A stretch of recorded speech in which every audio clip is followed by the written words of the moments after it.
everyone likes to console themselves and go, oh, Russell, he's into safety. Safety. Or he does risk.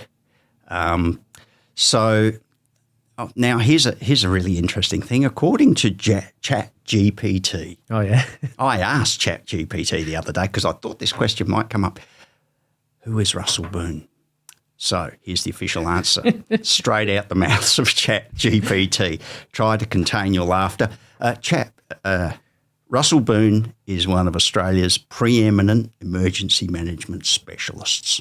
It's good the ChatGPT knows who you are. Yeah, that's true. So an emergency management specialist. So what is that? Drawing upon all the life experience and previous roles and jobs and everything that I've had, which we'll probably get into, I consult to large organisations and or large infrastructure on what would they do if things go wrong. Now, everybody jumps straight to, oh, yeah, well, what do we do if the place catches fire? Oh, so you do evacuations, Russell? You go, yeah, among other things. But in all honesty, the last thing that's going to happen to a modern high-rise building or a modern sporting stadium or a Westfield or a suburban shopping centre that's of size and modern with circuit breakers, sprinkler systems, smoke detectors, all the mod cons that makes living in Australia, a first world nation, lovely. Yeah. Is it catches fire.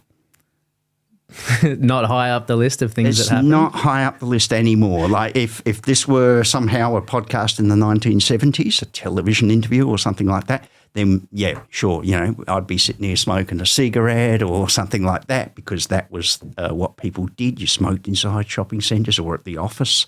You didn't have circuit breakers. You had fuses. You were only just learning about this thing called occupational health and safety. Yeah. and stuff like that. So, of course, when we look back on, okay, where has health and safety come from? There were a few buildings that caught fire. Some people were injured, some people lost their lives, people lost businesses. So we need some fire safety. We need better construction codes. And, it just grows from there.